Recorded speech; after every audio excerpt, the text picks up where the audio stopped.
Muy buenas noches, amigos, bienvenidos a En Detalles. El señor Enrique Vargas Peña se encuentra de vacaciones, por eso me tienen aquí en este horario y en este momento para compartir este programa con ustedes. Todos los domingos a las 21 horas En Detalles. Y hoy no hay otro tema que nos ocupe sin dudas y tiene que ver con el COVID-19, el nuevo coronavirus. Queremos hacer un recuento porque lo último que se maneja a estas horas y también mostrarles la página de ABC Digital es que el ministro de Salud, Julio Mazzoleni, confirmó una cuarta muerte por COVID-19.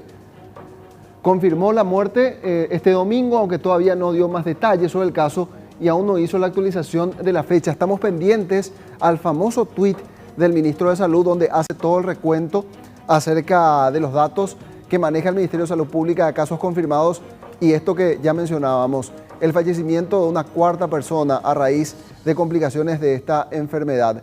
Y lo otro que se estuvo hablando muchísimo en las últimas horas, principalmente en redes sociales, es lo que guarda relación con la inconducta irresponsable y presuntamente criminal de dos parlamentarias. De la senadora María Eugenia Bajac, por un lado, que ya fue imputada por el Ministerio Público, y la diputada del Pilar Medina, colorada del ala cartista, que también fue imputada en los últimos minutos, según el reporte que manejamos desde el Ministerio Público. ¿Por qué la imputaron? En el caso de María Eugenia Bajac, ella públicamente ha hecho su descargo a través de las redes sociales y dijo que efectivamente incumplió ese periodo de cuarentena posterior al trámite obligatorio que se tenía que tener. Y quiero hacer la precisión allí. Ella estuvo en cuarentena, pero recibió la visita de profesionales del Ministerio de Salud Pública que le recomendaron que no saliera de la casa porque había sospechas de que efectivamente ella podría ser portadora de ese virus. Aún así, ella decidió ir al Parlamento a sesionar y no solamente al Parlamento. Ya se tiene conocimiento que estuvo por otros sitios públicos a pesar de esa advertencia y por allí se configuraría entonces la presunción de la comisión de un hecho punible que el Ministerio Público está investigando. Intentamos comunicarnos con ella para poder hablar y que pueda hacer su descargo también a través de ABC TV del programa En Detalles, pero lastimosamente no ha respondido por de pronto. Lo mismo hicimos con la diputada del Pilar Medina. Y quien sí está en comunicación con nosotros a esta hora es la fiscala Belinda Bobadilla, responsable de la investigación de estos casos. ¿Qué tal, fiscala? ¿Cómo está? Buenas noches. Le saluda Roberto Coronel. Ya vamos a retomar el contacto con la fiscal que estaba esperando para conversar con nosotros. Ella ha imputado a la senadora María Eugenia Bajac y posteriormente ustedes ya conocen el circuito. Esto se comunica al Juzgado Penal de Garantías, quien a su vez debe hacer el trámite a la Cámara correspondiente para que se establezca el desafuero de esta parlamentaria. Al igual que el caso de la diputada. Enseguida vamos a tener esta conversación con ella porque queremos saber los detalles que la condujeron a tomar esta determinación y si efectivamente ella pudo acceder a esa información adicional que estaba requiriendo de varias instituciones públicas. Buenas noches, fiscala, ¿cómo está? Muy buenas noches a vos y a toda la audiencia. Queremos, si bien ya es de conocimiento público el caso, empezar un poquitito conociendo esos elementos que la condujeron a usted a tomar esta determinación de imputar a la senadora María Eugenia Bajac y también a la diputada del Pilar Medina. En el caso de María Eugenia Bajac, ¿usted recibió todos los reportes de la Cámara de Senadores, de Migraciones y otras instituciones, fiscala? Asimismo, si bien la situación de la senadora era más compleja, por alguna cuestión, no sé cuál sería el motivo, se dieron en forma más fácil la evacuación de los informes y en forma más completa. Ya me eran suficientes los elementos que tuvo ayer y por eso yo imputé ya con los elementos que tenía ayer a las 8 de la noche.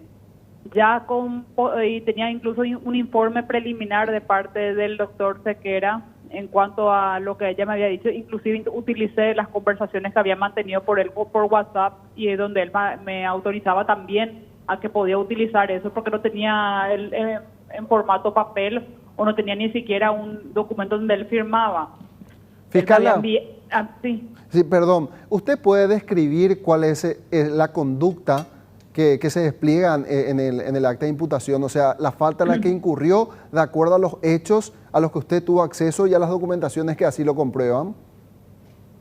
Te cito en forma general. Sí. En relación a la senadora, lo que sostengo preliminarmente es de que la misma, tras haber ingresado al país, y aparentemente ella ingresó el 16 de marzo, Sí. y tras haberse sometido a la cuarentena de los 14 días que está dispuesto en forma obligatoria para todos los inmigrantes, ella habría tenido síntomas el día 18 de marzo.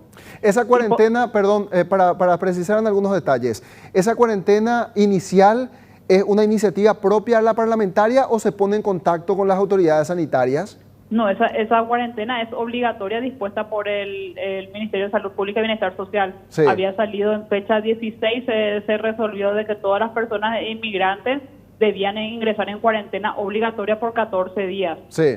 Entonces, ella se somete a los 14 días de cuarentena. Pero, ¿qué es lo que pasa? Cuando una persona está en la cuarentena migratoria, te voy a decir yo, entre comillas, porque ese Sí. es un término mío, no necesariamente médico ni nada. Claro, pero Cuando, para entender, sí, para entender. Claro, cuando vos ingresás en la cuarentena migratoria de 14 días, si en algún momento de esos 14 días llegas a tener síntomas, ese plazo de 14 días se corta y a partir del día que tenés síntomas se inicia un nuevo periodo, un nuevo cómputo que ya va a ser el aislamiento absoluto. Esto Claro. ya es un término médico, que es un aislamiento absoluto a los fines de tratamiento de los síntomas que estás presentando. Estos síntomas pueden ser relacionados con el coronavirus o no. Entonces, al día número 5 de presentar los síntomas, ya sea fiebre, dolor de cabeza migrañoso, dolor de garganta, tos, dolor de pecho, dificultad respiratoria, una cantidad de esos síntomas se considera y bueno, el día número 5, en todo caso se realiza el hisopado a los fines de determinar si es que la persona es portadora del virus o no. Sí. Entonces, la única forma en que uno sale de esa cuarentena, de ese aislamiento absoluto, luego de haber presentado síntomas, es habiendo sido declarado recuperado. O sea, ya no presentas más o sea, significa que tuviste haber dado positivo a coronavirus y luego de todo el tratamiento y de todo el tiempo haber sido declarado recuperado por parte de las autoridades sanitarias, o en el otro caso sería de que des negativo a la prueba de coronavirus. Recién ahí la persona está habilitada para transitar libremente en el caso de personas que en ese entonces tenían las excepciones dispuestas en el decreto presidencial, como ser justamente el caso de los legisladores, de los periodistas, de los ministros de los distintos ministerios del Poder Ejecutivo, fiscales, jueces, Claro. personas que están ejerciendo su función particular. Esa es la cuestión conceptual. En el caso de la senadora María Eugenia Bajac, ¿ella presenta los síntomas en esos primeros días luego de haber regresado al país?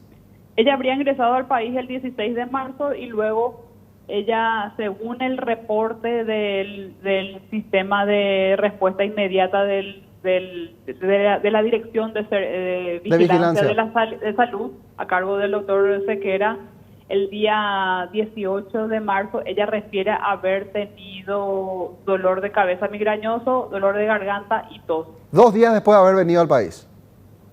Así. Uh-huh. Y luego ella también en ese mismo informe, en ese mismo contacto telefónico que se dio, eso el 30 de marzo, ella refiere que el 28 de ese mismo mes, el 28 de marzo, ella acudió a un sanatorio privado de la ciudad de Asunción. Ajá. Entonces, en base a esta información, se inicia el protocolo sanitario y se resuelve de que al día siguiente, el día 31, le iban a realizar las pruebas de hisopado para detectar si la misma daba positivo o no a coronavirus. Ya. Entonces, a partir de ese momento en que ella, es más, del momento que ella tuvo los síntomas, ella ya tenía que haber ingresado en la cuarentena obligatoria y permanecer en su casa. Sin embargo, esto el día 31 de marzo, según los elementos de convicción, la misma habría estado transitando y visitando diferentes locales de acceso público en la ciudad de Asunción. Fiscal, yo escuché mal, usted dijo 18 o 28 de marzo.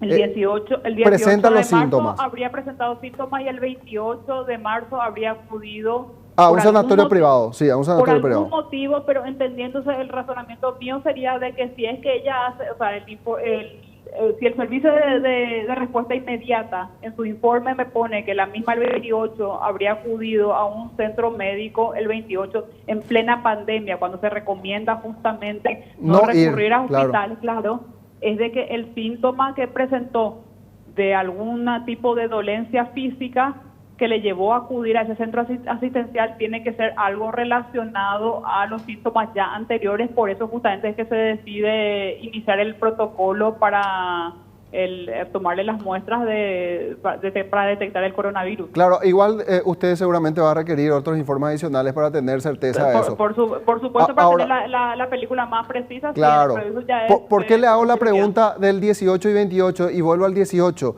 Cuando ella presenta esos síntomas, ¿se comunica con las autoridades competentes para dar el reporte que estaba con esa sintomatología, doctora? No, recién la comunicación se habría dado el 30, como te dije. Porque de ser así... En un primer momento de la comunicación con el servicio de respuesta inmediata, ella negó tener todos síntomas. Más adelante, en el interrogatorio, literalmente estoy diciendo, sí, ella refiere a haber presentado síntomas como ser los que ya te mencioné. Claro, porque en virtud a la norma, ella tendría que haber estado declarada en aislamiento total ya desde el 18 de marzo. Es que desde el momento del 18 de marzo ya estaba vigente justamente el protocolo de salud aprobado por resolución que disponía que toda persona que ingresaba al país debía guardar cuarentena de 14 días y en caso de presentar síntomas tenía ya que comunicar a la autoridad. Claro, por eso digo, porque el debate se centra, digo, por el descargo que hizo esta parlamentaria públicamente en que ella no tenía todavía la confirmación del COVID-19 porque se lo comunicaron el día 2 de abril recién y no el 1. Pero en realidad aquí, de acuerdo a la descripción que usted hace, la restricción de la parlamentaria ya debería correr desde el 18 de marzo. Ella no tendría que haber salido. Esa es la diferencia que justamente yo te refiero, de que primero se inicia la cuarentena migratoria, entre comillas, desde el día 16 que ella ingresa al país. Hasta que aparezcan los síntomas. Y eran 14 días, tenían que haber sido. Sí. Y ella dice en un momento de su descargo, en alguna de sus redes sociales, de que ella guardó la cuarentena obligatoria de los 14 días porque al día 15 ella acudió al Senado, ¿cierto? Esto es cierto, efectivamente. Pero lo que ocurre es que esta cuarentena migratoria queda cortada automáticamente desde el día que ella presenta síntomas. Claro, pero no es solamente que ella podría inclusive el tema de hacer alguna alegación en cuanto al conocimiento o no de esto. El día que se le toma las muestras a ella, el día 31 de marzo, inclusive la autoridad sanitaria le advierte de que no salga. No debería salir, o sea que no tenía que salir según protocolo. Y aparentemente la misma habría consultado y habría dicho inclusive, mañana tengo una sesión. Esas son ya conversaciones con el doctor Sequera que mantuve. Y en el informe en cierta forma así lo dice. Y es por ello que usted también configura el hecho bajo la figura de lesión grave en calidad de tentativa, porque ella estaba previamente advertida de las circunstancias y aún así decidió salir rumbo al Parlamento, doctora. Claro, justamente es diferente la situación porque en caso de ella haber tenido como confirmado que ella era portadora del virus, mi calificación hubiese sido conforme al inciso primero y la expectativa de pena iba a ser de 6 meses a 10 años. Sí. Pero sin embargo, ella no tenía esa confirmación aún, pero lo tenía como posible, y no solamente por no solamente por haber presentado síntomas, y no solamente, es más, cuando vos te realizas la prueba, es porque justamente se dio una serie de situaciones y entre ellas haber presentado síntomas. Por eso te practican, no es que a todo el mundo le practican los síntomas. Sí. El estudio. Bueno, entonces, pero se ahí... habría practicado el estudio, entonces yo justamente sostengo de que preliminarmente según mi teoría fáctica, es de que ella tenía como posible de que sería portadora del virus y que pese a ello se trasladó a una sesión del Congreso, y no solamente eso, sino que a diferentes lugares. Pero esa conducta negligente también se subsume en lo que establece el código, porque está el requisito de la intención, doctora. ¿Cómo hacemos eso? Quiero hacerte una aclaración. Esa no es una conducta negligente, porque si estamos hablando de una conducta negligente, yo tendría que haber, un abogado debería haber tenido que calificar como lesión culposa, y el Ministerio Público no tendría acción sobre eso. Claro. Yo estoy hablando acá de un conocimiento. Sí, el conocimiento significa dolo, y conocimiento no como seguro, sino como posible. Yo tengo como posible de que sí, resfriada tengo influenza, y que si me voy qué sé yo, y tengo un contacto cercano con una persona, de que yo le voy a poder contagiar de influenza. Y más todavía. Entonces, por la característica de este virus que se sabe a nivel mundial que es altamente contagioso. Bien socializado ese tema. Sí. No deseo que nadie se contagie, obviamente. Pero tengo como posible que voy a contagiar si realizo ciertos tipos de contacto. Entonces, por eso, esa es la diferencia entre el inciso primero y el inciso segundo. Y es por eso de que el legislador establece una atenuación de la pena de la persona que no desea el resultado, no anhela el resultado de que alguien esté en peligro de muerte, de que alguien se quede internado durante mucho tiempo, de que alguien pierda su capacidad de cohabitación, sino que tiene como posible y no anhela el resultado, no quiere que el resultado pase, pero lo tenía como posible. Ya, perfecto. Y quedó claro el escenario en el caso de la senadora María Eugenia Bajac. ¿Y qué hay con la diputada del Pilar Medina, doctora? En relación a la diputada, las circunstancias fácticas son mucho más sencillas, pero quise precisar algo antes de tomar la decisión, y es de que efectivamente a la fecha la misma habría en el país, que fue el 15 de marzo, ya se encontraba vigente la resolución, ya había una resolución, ya estaba colgado en la página web inclusive del Ministerio de Salud una advertencia de que todas las personas que ingresaban al país debían someterse a cuarentena obligatoria de 14 días. Sí. Y eso es un protocolo que queda automáticamente aprobado y la obligaría a ella a someterse a esa cuarentena, a ese aislamiento absoluto durante 14 días. Y pese a ello, la misma habría acudido a una sesión extraordinaria en la Cámara de Diputados el día 25 de marzo. Sí. Bueno, perfecto. Muchísimas gracias, fiscala, por sus declaraciones y estas aclaraciones también, para poder entender exactamente cómo se da el caso de estas parlamentarias. Gracias por su tiempo. A ustedes. Buenas noches. Así hablábamos con la fiscal Belinda Bobadilla, que está llevando a cabo la investigación tanto del caso de la senadora María Eugenia Bajac como el de la diputada del Pilar Medina. Claro, el escenario que se plantea en el caso de ambas, y particularmente en el caso de la senadora María Eugenia Bajac, que ha suscitado mucha polémica, mucha discusión a través de las redes sociales.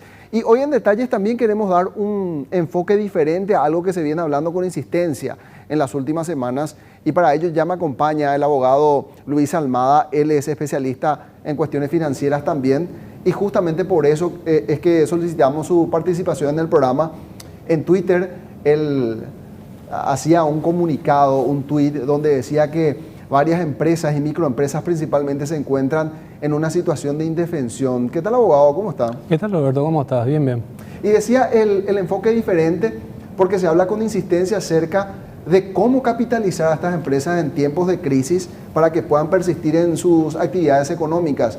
Pero quizá lo que no estemos hablando es que muchas de estas unidades económicas podrían dejar de existir en virtud a todo lo que se plantea como dinámica social con el COVID-19, ¿es así? Sí, yo creo que hay que hacer primeramente una delimitación conceptual, Roberto. ¿En qué sentido?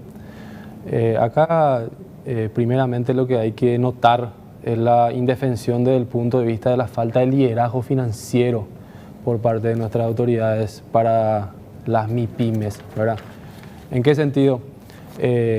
Claramente, el motor, considero yo, uno de los motores principales de la economía son las MIPYMES. Y desde el inicio de la crisis están totalmente a la deriva. porque las primeras disposiciones o resoluciones tomadas por el directorio del BCP fueron hace poco, y esto ya viene de un mes. Y en ese sentido, creo que no se puede negar que cuando yo hablo de indefensión no me refiero a la inexistencia solamente de subsidio, no me refiero solamente a la inexistencia de créditos, sino de orientación, de información. Yo soy un convencido de que en este tipo de crisis el liderazgo debe aflorar en todas las áreas, en todos los ámbitos.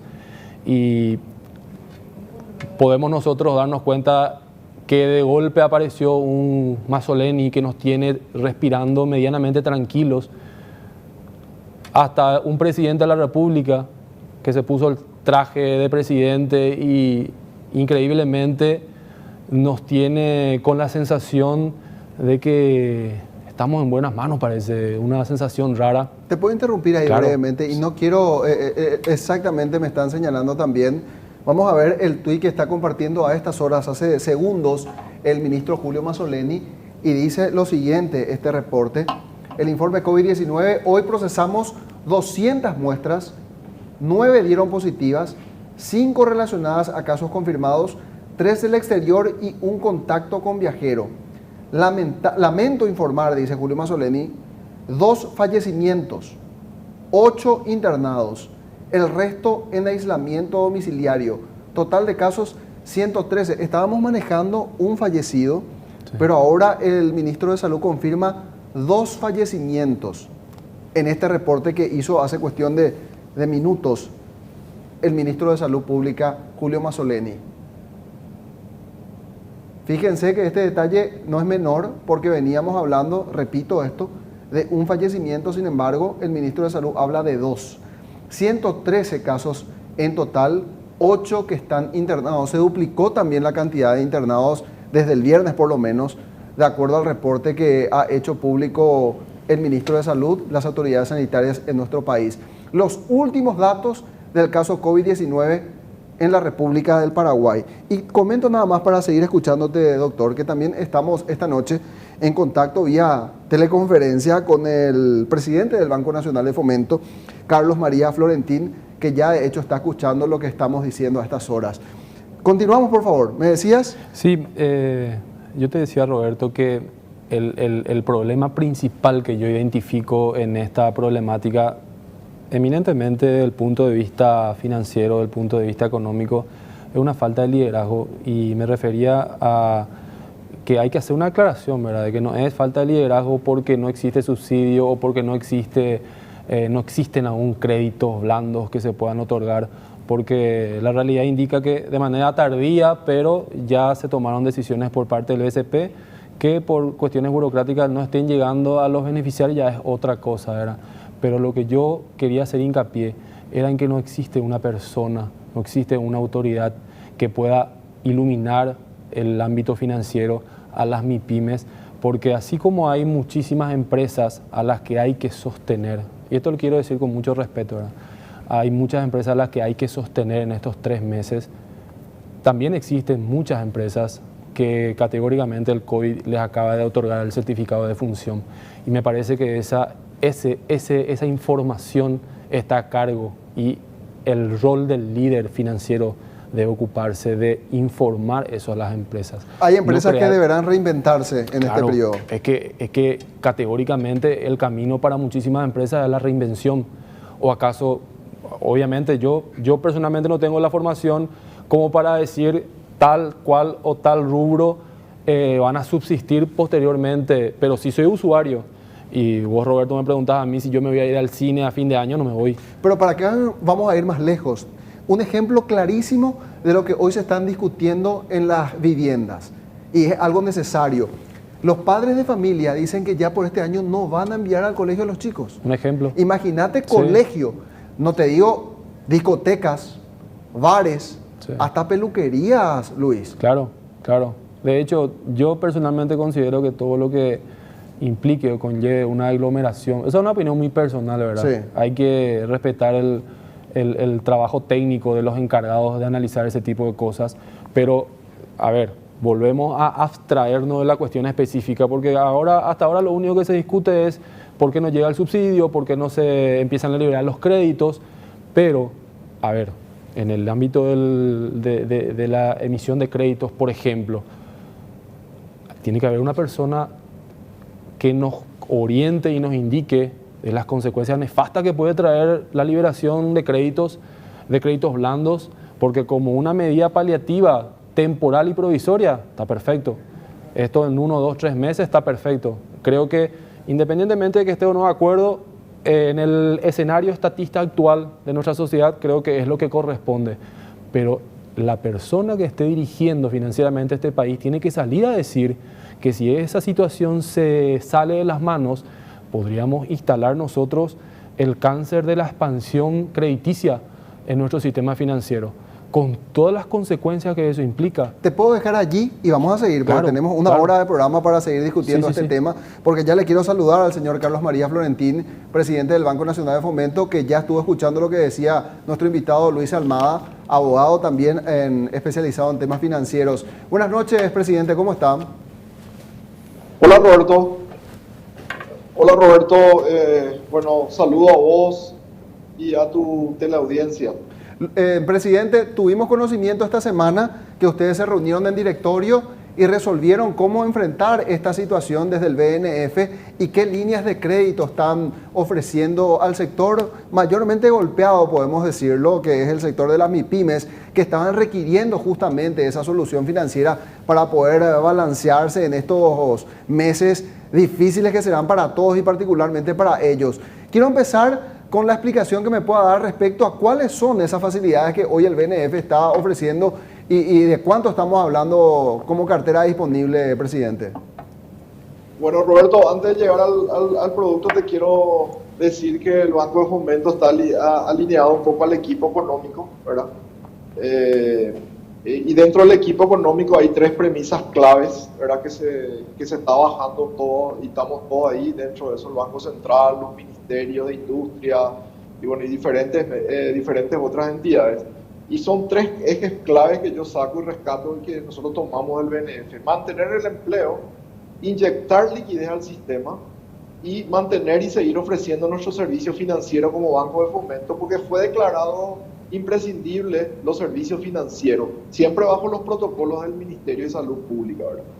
En ese contexto, ¿verdad? Esto está cambiando semana a semana, ¿verdad? Lo que nosotros hace 3 semanas como Banco de Fomento lanzamos, esto cada semana se viene discutiendo dentro del equipo económico y se están tomando decisiones. Y bueno, una forma rápida de llegar, yo te comento básicamente que el BNF tiene el 6% del market share del sistema financiero. Entonces, desde el Banco Central, también equipo económico, estamos trabajando en conjunto con la Asociación de Bancos, BNF y otras entidades financieras, porque este tema, como ustedes saben, es un tema mundial, general, y es el mismo problema. Lo están acarreando todos los sistemas financieros y la economía de los países, ¿verdad? Entonces, dentro de ese contexto, el Banco de Fomento, dentro de la ley de emergencia, el Banco de Fomento está aportando, ¿verdad?, al sistema. Nosotros vimos que lo más rápido, Roberto, era para llegar a las pymes es irnos por la AFD, hacer una acción conjunta con la AFD. Y lo que hicimos ya hace una semana fue el directorio decidió apoyarle a la AFD con 200.000 millones de guaraníes. ¿Por qué la AFD? Porque la AFD como banco de segundo piso puede llegar al sistema financiero, a las cooperativas y a las financieras, a pymes, a través de nuestra liquidez, ¿verdad? Independientemente de eso, también el Banco de Fomento aportó para las pymes, a la AFD, un fideicomiso de aproximadamente entre 60 a 80 mil millones. Son 280.000 millones de liquidez que estamos dando a la AFD, ¿verdad? Aparte, nosotros habíamos decidido, ¿verdad?, sacar un crédito a empresas medianas, grandes, a tasas preferenciales de 7% anual y pagos al vencimiento. Es decir, que estas empresas no necesitan amortizar mensualmente, sino que el interés y el vencimiento es a 1 año, renovable totalmente. Dentro de 1 año dijimos, vamos a sentarnos con esta empresa y vamos a ver qué hacemos, si renovamos ya en cuotas mensuales o si no se pueden recuperar, bueno, vemos otro crédito al vencimiento. Y lo último, entre otras cosas que también tenemos el Banco Fomento, lo último fue la semana pasada, el Banco Central emitió una resolución donde nosotros como Fomento estuvimos apoyándoles, donde BNF, para apoyar a las pymes, lo que ustedes justamente estaban mencionando, sacó una resolución donde permite a créditos, un producto, pago de salarios para empresas pymes, ¿verdad? En caso de pérdidas arrojadas por estos créditos, diferir a la entidad hasta 5 años, 60 meses para diferir estas posibles pérdidas. ¿Qué hace con esta resolución BCP? Incentiva un poco volver a entregar créditos a las pymes, ¿verdad? Y nosotros como Fomento, al salir la resolución, que estamos trabajando con el BCP, ya sacamos el producto y desde el lunes y el martes empezamos a trabajar ya con los gremios, con los ministerios, y la idea es sacar 250.000 millones en créditos, hasta 328 millones por pymes, con un proceso muy abreviado de crédito, y donde hay solamente unos 4 o 5 requisitos que después, si tenés tiempo, te voy a mencionar. Sí, por favor. Y un poco apoyarles en el pago de salarios. Esa es más o menos las novedades, Roberto, que tengo para mencionar. Sí, sí, es que ya nos comenta, por favor, esos requisitos que seguro la gente estará pendiente de conocer ese detalle, presidente. Okay. Este producto para las pymes, a 7% al 7% anual, y la misma cosa va al vencimiento, es decir que las pymes, el ejemplo, si saca 100 millones para pagar salarios, dentro de un año va a tener una deuda acumulada de 107 millones, como ejemplo, ¿verdad? Sí. Entonces él a un año va a poder decir, bueno, pago los 7 millones de interés y nosotros podemos volver a renovarle de la misma forma. Puede ser, ahí vamos a sentarnos con la pyme dentro de un año a definir si es mensual o a cuotas, ¿verdad? Pero la ventaja es que nos va a pagar de acá a un año, no van a tener necesidad de pagar ni intereses ni capital. Los requisitos para una pymes, una pequeña empresa, es el último formulario 101, la cédula de identidad del propietario, declaración de los últimos 6 IVAs, la solicitud del préstamo, una manifestación de bienes, algún servicio básico para SAT, Copaco, y el croquis. Y lo novedoso y lo nuevo es que pedimos que nos adjunte la planilla de IPS de los funcionarios que tiene dentro de esas pymes para el crédito. El crédito puede ir hasta, como dije, hasta 328 millones de guaraníes. Y se va a calcular, no va a haber un ratio como normalmente, donde uno mira ingreso, endeudamiento. Prácticamente lo que hacemos es tomamos los últimos IVAs antes del COVID, de febrero hacia atrás, y sobre eso aplicamos un porcentaje de sus ingresos y ese es el monto que podemos sacar para darle el crédito. Y el producto se llama pago de salario. ¿Cuántas declaraciones de impuestos de IVA van a considerar para establecer el promedio, presidente? Los 6 últimos meses hacia atrás. Ya. Y cuando se cumpla ese plazo de un año del vencimiento del crédito al 7%, ¿la renegociación implica la aplicación de una tasa de interés más alta o se mantendrá en 7%? Nuestra idea es mantener, Roberto, pero siempre en el sistema financiero también hay que ser realista, hay que ver la situación en ese momento también, ¿verdad? Claro. Pero yo te puedo asegurar que el Banco Fomento tiene muy buenas tasas hasta ahora, ¿verdad? ¿Y este fondo es fondo propio del BNF o están recibiendo alguna capitalización, presidente? No, fondos propios. Como te dije en el primer lugar, también me siento orgulloso del Banco de Fomento. Nosotros, por la ley de emergencia, nosotros estamos aportando en vez de recibir. En este momento, ese fondo, este crédito que te mencioné es totalmente fondos propios. Ya, perfecto. Bueno, y algunas consideraciones que estábamos haciendo aquí con el doctor. Adelante, por favor. Presidente, ¿qué tal, presidente? ¿Cómo le va? ¿Cómo te va? Bien, encantado. Le quiero hacer una consulta, presidente, para dar también la respuesta y evacuar las recomendaciones a nuestros clientes. ¿Este beneficio es solamente para el cliente del banco o pueden tener acceso todas las empresas, las pymes? No, justamente nosotros, el Banco de Fomento no es un banco especializado en pymes, ¿verdad? Sí. Nosotros son prácticamente van a ser la mayoría clientes nuevos y les comento un poco cómo estamos trabajando. Estamos trabajando con el Ministerio de Industria y Comercio, con el Ministerio de Trabajo, con la Senatur y con la UIP, ¿verdad? El lunes arranca el equipo de trabajo y a través de estos gremios vamos a apostar a que estos créditos salgan en 48 horas. Yo Perfecto. Seguramente dentro de unas semanas vamos a hablar, nosotros tenemos mucha expectativa que realmente esto salga rápidamente por estos requisitos, ¿verdad? Y clave es el aporte o el apoyo que nos van a dar los ministerios, ¿verdad? En el MIT hay una cantidad de pymes registradas, en la OIP también, en la Senatur también, es que eso va a ser nuestro apoyo para que este producto salga rápidamente, pero eso no va a cerrar a que son solamente empresas agremiadas o entidades agremiadas, ahora también vamos a recibir al público en general. Y también Pero que es nos va a solamente ayudar para el mucho pago de salario, ese presidente. registro que tienen. Solamente para el pago de salario va a ser, presidente. Por el momento de pago salario, pero ya también puede ser un poco capital operativo. En capital operativo se permitirá eventualmente incluir pago a proveedores. ¿Se maneja ese tipo de conceptos? En la resolución de BCP ya salió también que esa resolución que va a permitir diferir en caso de necesidad de la entidad ya incluye capital operativo. Nosotros ya salimos antes con este producto, antes de la resolución y nos fuimos a pago de salarios. Pero yo creo que cuando le registremos la empresa, ya le tengamos confianza y conocimiento, yo creo que podemos trabajar también en capital operativo. Ahora nuestra urgencia es pago de salario para que ellos puedan cubrir con su empleado. Ese punto justamente, presidente, le quería consultar también en relación a la confianza que puede inspirar a determinadas empresas. ¿Ustedes tendrán un equipo, un departamento de análisis a ver a quiénes se le da ese crédito para que finalmente sea una solución y no una simple postergación de una sentencia de muerte?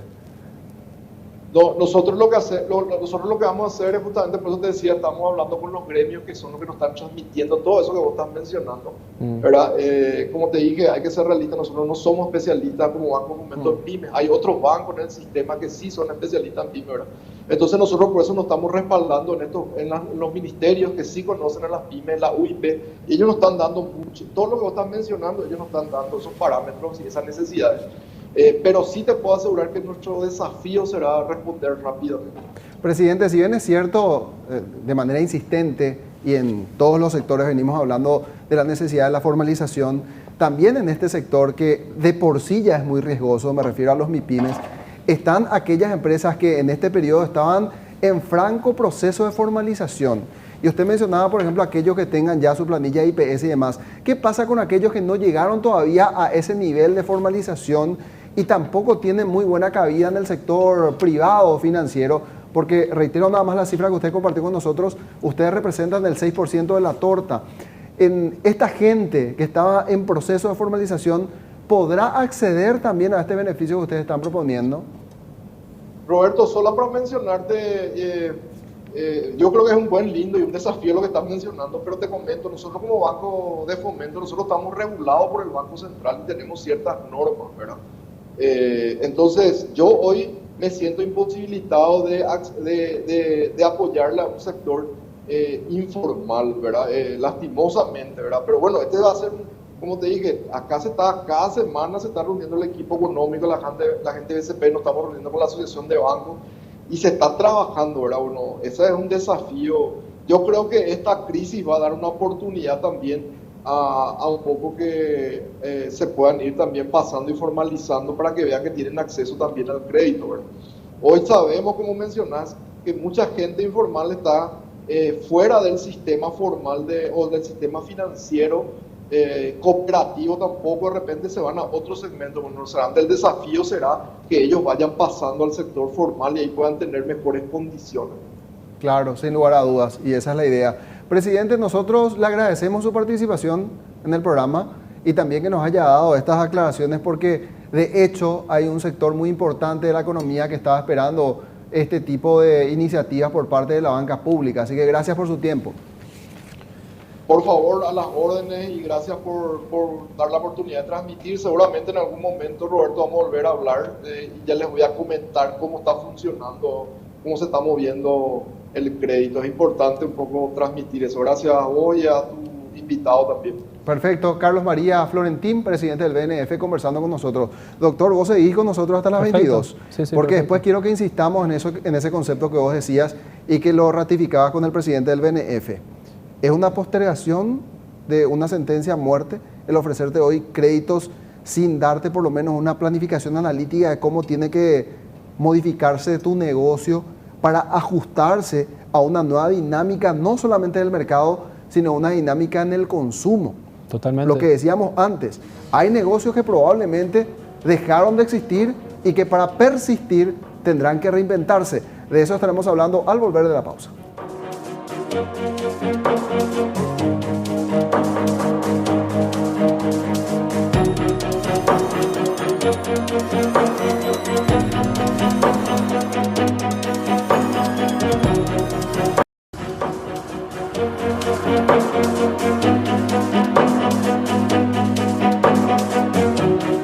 Son 43 minutos y quizás suene muy crudo decirlo de esa manera como lo estaba diciendo nuestro invitado Luis Almada, pero es algo que alguien se tiene que ocupar de decir y no con la intención de echarle para abajo a aquel emprendedor o empresario que con mucho esfuerzo ha construido un negocio en los últimos años y que ahora un virus que está desequilibrando al mundo entero termina por acabar su negocio. No queremos necesariamente que sea así, pero sí que pueda encontrar ese giro de tal manera a que su negocio pueda perdurar en el tiempo. Pero evidentemente, doctor, va a tener que hacer varios ajustes. No, totalmente. La nueva era, el nuevo mundo en el que nos vamos a introducir después de esta cuarentena, categóricamente que de todo punto de vista, de lo personal, de lo empresarial, de lo profesional, vamos a tener que reinventarnos, ¿verdad? Para acostumbrarnos. Hace poco vi que decía, había una frase nostálgica, ya quiero que todo sea normal. Y no, te comento que justamente la normalidad era el problema. Y esa es una situación que tenemos que asumir, ¿verdad? Y desde el punto de vista empresarial, me parece que es mucho más sano informar, orientar y dar ese voto de confianza inclusive al empresario como para que vea el giro de tuerca que necesita y se reinvente empresarialmente, ¿verdad? Hay un economista de la escuela austríaca que yo sigo mucho que decía, si quieres ayudar a alguien, dile la verdad. Y si te quieres ayudar a ti mismo, dile solamente lo que quieres escuchar. Y en ese segundo rubro, en esa segunda línea, yo le pongo al gobierno, ¿verdad? Me parece que hay mucho populismo últimamente que contamina y genera de esa manera, inclusive en los propios empresarios que esencialmente son valientes emprendedores, que en medio de toda esta situación ellos lanzan, se aventuran a emprender y que hoy día uno les ve pidiendo subsidios. O sea que hay una mezcla conceptual rara y yo creo que eso es lo que hay que deshacer como para que a partir de ahora volvamos individualmente, que no necesitemos el Estado como para salir adelante. El empresario de por sí es muy creativo. El empresario hay que dejarle trabajar nomás. No hay que darle limona ni tampoco créditos blandos que son posteriormente más problema que solución. Al empresario hay que quitarle un poco los impuestos, hay que dejarle trabajar nomás y va a salir adelante. Ahora, en esa línea me preocupa esta situación, si es que seguimos esa línea de razonamiento.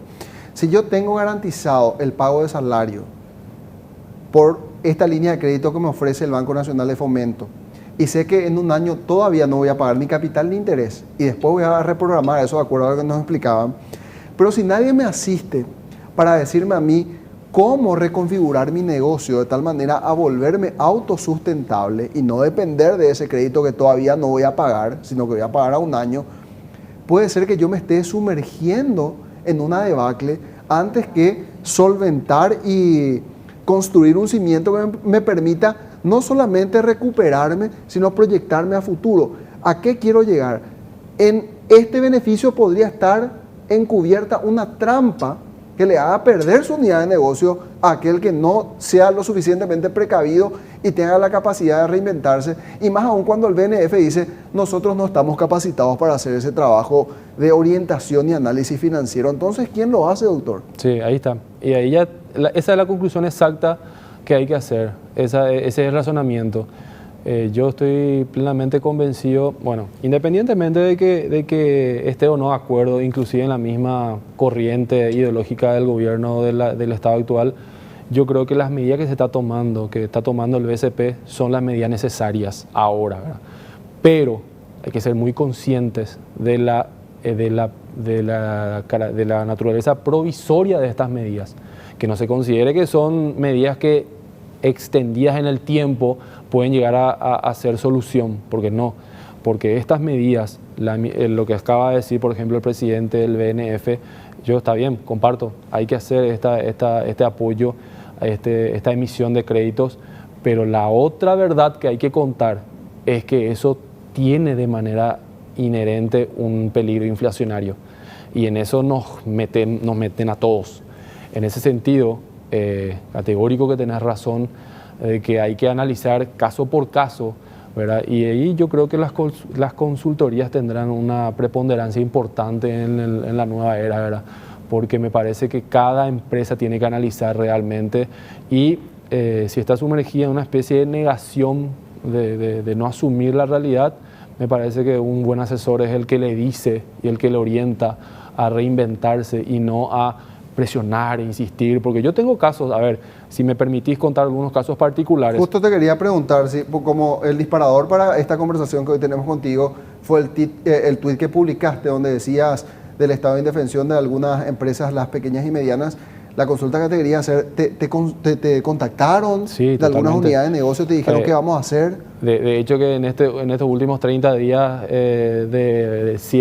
yo me dedico mucho a la rama penal, pero en los últimos 30 días el sector financiero se puso en auge, las consultorías financieras, y en ese sentido lo primero que hay que orientar y que hay que aclarar a estas empresas es que ahora mismo no hay todavía de dónde agarrarse, y hay que indicar a estas empresas que claramente van a seguir inactivas por lo que resta del año, que tienen que ver otras opciones. Y hay que ser muy honesto, hay que ser muy, muy transparente en ese sentido, porque yo creo que tanto el gobierno como cabeza de toda nuestra organización estatal, hasta los mismos bancos, simplemente dan la espalda, simplemente no emiten respuesta, y en ese sentido el empresario se siente totalmente desamparado, ¿verdad? Obviamente a eso me refería yo con el estado de indefensión.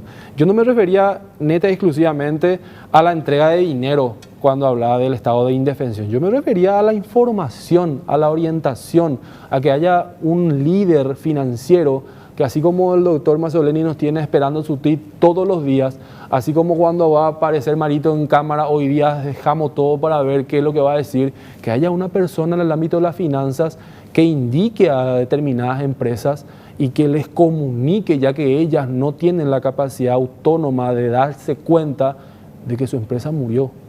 Es así, es fácil.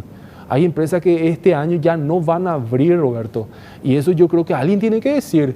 Alguien tiene que ponerles al tanto de que si te doy un crédito para un soporte o un oxigenamiento operativo, lo único que estoy haciendo es postergar tu sentencia de muerte, porque vos vas a pagar salario 3 meses con el crédito que te doy, y al cuarto mes no vas a tener cómo pagarme a mí, vas a seguir inactivo por no poder pagarle a tus empleados, y tu problema va a ser, aparte del que tenías hace 3 meses atrás, el crédito que acabas de sacar. O sea que yo creo que un buen asesor es el que le indica a su asesorado, a su cliente, lo mejor, y aunque duela, como dice Pablo Gergen, duele decirlo, pues hay que decirlo.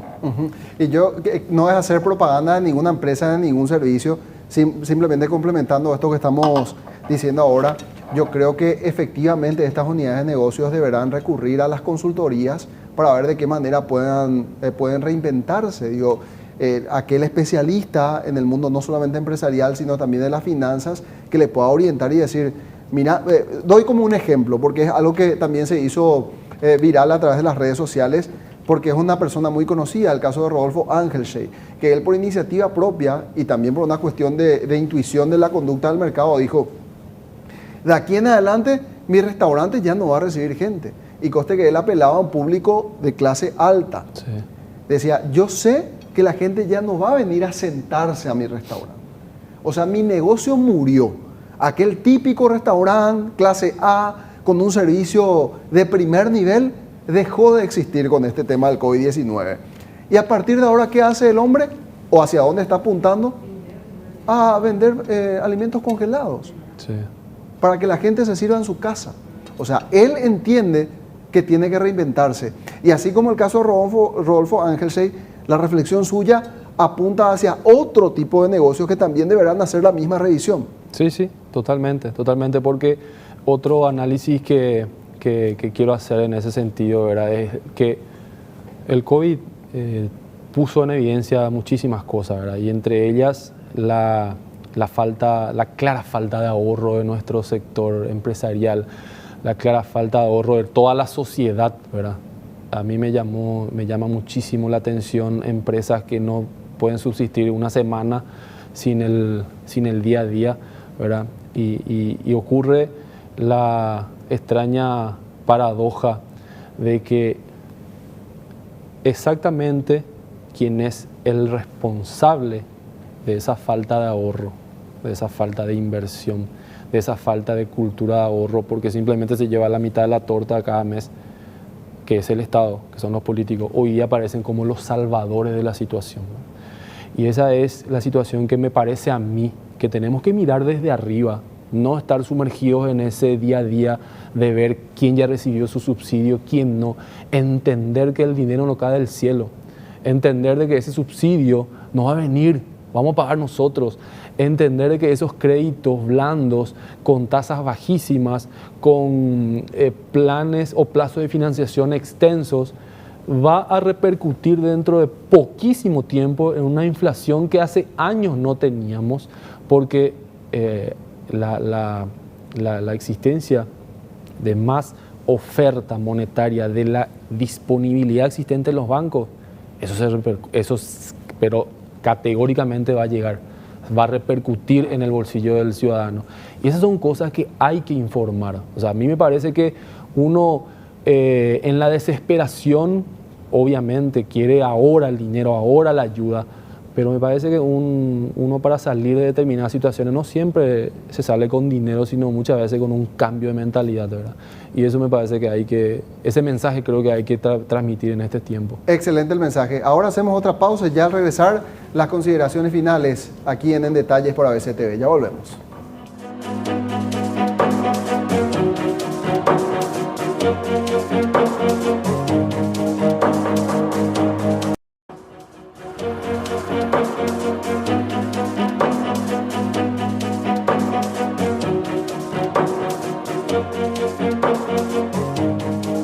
Finales, nos acompaña esta noche el abogado Luis Almada. Estábamos hablando de las cuestiones financieras que se vienen de aquí en adelante, más allá de la cuestión sanitaria que nos preocupa a todos. Esto es algo en el mediano y largo plazo terminará repercutiendo severamente también a nuestra sociedad. Para reflexionar, decías vos que el Estado se queda con gran parte de todo lo que generamos en concepto de impuestos y demás, y allí inmediatamente te dicen los administradores tributarios que la presión tributaria en Paraguay es baja. Pero el ministro de Hacienda estuvo diciendo en las últimas horas que para financiar todo esto que también el Estado está haciendo, probablemente en el escenario 2021, el próximo año, se analice la posibilidad de incrementar algunos impuestos para generar obviamente más ingresos. Más o menos es el contrasentido a todo lo que veníamos proponiendo, doctor. Sí, de hecho, es que es evidente que esos 1.600 millones de dólares que estamos prestando tenemos que empezar a pagar en algún momento. Y esa es la parte peligrosa de dejar en manos de un ente que no asume las consecuencias de una mala gestión la solución de determinados problemas. ¿A qué me refiero? El Estado no asume las consecuencias, nunca el Estado va a asumir las consecuencias de una mala gestión. Siempre vamos a hacer nosotros lo que vamos a asumir. Por eso es tan importante aclarar determinados conceptos, que no seamos como el ratón que ve el queso y no ve la trampa. El queso por algo es gratuito. Entonces tenemos que ser más despiertos y darnos cuenta de que el año que viene o en el año 2022 no van a caer con todo con los impuestos para pagar estos 1.600 millones. Independientemente de que sean necesarios, independientemente de que la reforma sanitaria está bien, hay que hacer, independientemente de que esta cuarentena bien entendida, ¿verdad? Está dándole tiempo al ministro para que organice la situación para lo que se viene, desde el punto eminentemente financiero. Tenemos que ser conscientes nada más. No tenemos que quedarnos con los discursos populistas, no tenemos que endiosar a los políticos, porque todo lo que se hace bien hay que ser consciente que no se hace gracias a los políticos, se hace a pesar de los políticos. En ese sentido, quiero hacer una reflexión final sobre la solidaridad que debe tener toda la ciudadanía y principal y primeramente la clase política, porque se evidenció el nivel de privilegios hasta pornográfico que tenían sobre nosotros, y yo creo que esta situación, si no nos induce a un aprendizaje, no habrá valido la pena nada de lo que estamos pasando. Gracias, doctor, por tu presencia esta noche. Gracias a vos por la invitación. Allí, con esa reflexión también cierro el programa de hoy. Es justo y necesario que inmediatamente se ponga en marcha ese plan de ajuste del Estado, porque así como decía nuestro invitado, fue grosero todo lo que se vino haciendo en los últimos años y que cayó perfecto y en evidencia ahora de que esta situación no va más. Que tengan muy buenas noches. Nos reencontraremos el próximo domingo a las 21 horas. Quizá ya esté aquí el señor Enrique Vargas Peña. Será hasta entonces.